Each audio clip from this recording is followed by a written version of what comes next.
Imagine we're doing fieldwork in the middle of the oceans or deep in a mountain range. How can we describe our location in such a way that there is no confusion? How can we uniquely locate ourselves on Earth's surface? We use a spherical coordinate system known as latitude and longitude. Just like a planar graphing coordinate system, we need an origin or zero reference, and we measure away from that origin in two directions. This simple graph should look familiar, with the x-axis lying horizontally and the y-axis lying perpendicularly or vertically, and both passing through the zero of the other. Any location on the flat page or screen can be uniquely located by how far to the left or right it is of the y-axis, and how far above or below it is of the x-axis. The sample point has a unique set of coordinates of -3 and +5. To locate ourselves on the surface of the planet, we need a similar method of coordinates, but the challenge is that the Earth's surface isn't flat. It's basically a sphere, though not even that is perfect, as it's a bit egg-like as well, with a fatter middle and thinner edges. But for our purposes, we'll work with the perfect sphere idea. How do we develop an x and y axis on a sphere? The axes won't be lines, but circles that wrap completely around Earth and intersect each other in two spots, as this image shows. The horizontal circle that cuts across the Earth's center is called the equator. The vertical circle is called the prime meridian on the half that runs through Greenwich, England, and the international dateline on the other half that runs through the center of the Pacific Ocean. Let's pick a spot that lies between these two axes. How can we locate this spot uniquely when the surface is curved? First, we designate the prime meridian as our facing or front vertical axis of the coordinate system. The equator is our horizontal axis. Now we need to indicate how far the point is north or south of the equator, and east or west of the prime meridian. To do so on a sphere, we need to use angles. Instead of distances measured, we project an arc or angle that we would travel along a ring's edge. We break the planet up into equal length lines of longitude that run from North Pole to South Pole at intervals east and west of the prime meridian. Anywhere along a longitude line, a point is an equal angle of a circle away from the prime meridian. Since a complete circle is 360 degrees, half of one is 180 degrees, and 1/4 is 90 degrees. If we travel 1/4 of the way around the planet west of the prime meridian, we have traveled 90 degrees west longitude. If we travel 3/4 of the way, it's the same as traveling 1/4 east, or 90 degrees east.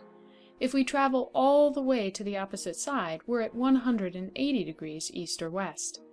So even though 90 degrees of western arc travel is much smaller near the poles than it is at the equator, we can still accurately locate our east-west position by an angle measurement of longitude. Are longitude lines parallel? Do they run from pole to pole?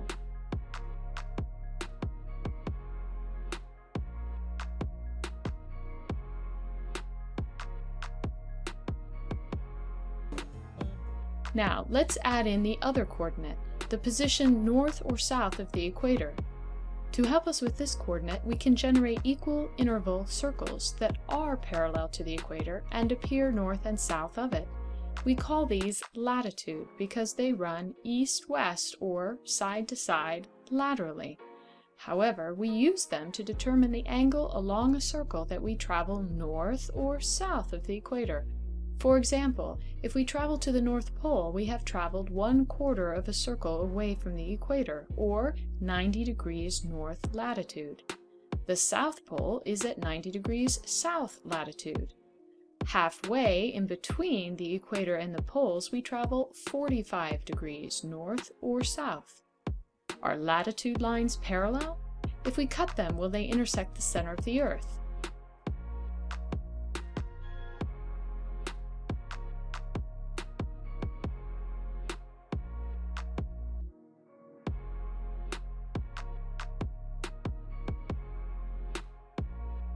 Let's use this coordinate system to determine the location of Upheaval Dome in Utah. To help us, we'll cut a section of the Earth away and show angles.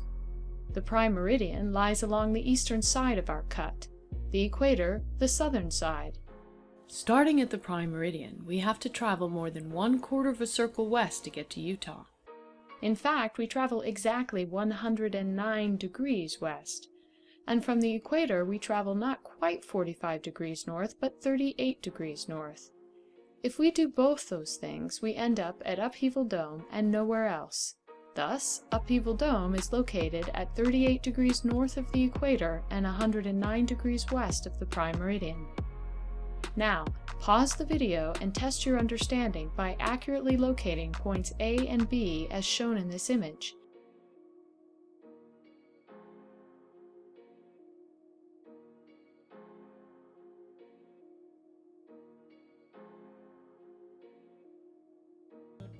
Now, try to accurately locate or place a dot on the spot that is located 45 degrees south of the equator and 45 degrees west of the prime meridian.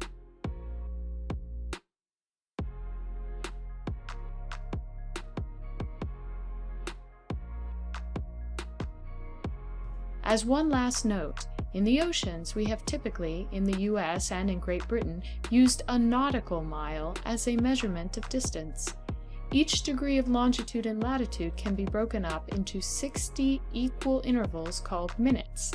1 minute of longitude, as measured along the equator, is equal to 1 nautical mile. Why the equator? That's the maximum distance of longitude that 1 minute or 1 degree of any interval will have. As we travel away from the equator, north or south, that distance shrinks. Land or statute miles, which are what we usually refer to when we use the unit mile, are smaller than nautical miles by about 20%. 1 nautical mile equals 1.16 land or statute miles. Why does this matter? Marine navigation often uses nautical miles as the standard distance unit. If you've ever heard of knots, that's a unit used to measure speed of ships and is equal to nautical miles divided by hours. 1 knot equals 1 nautical mile per hour.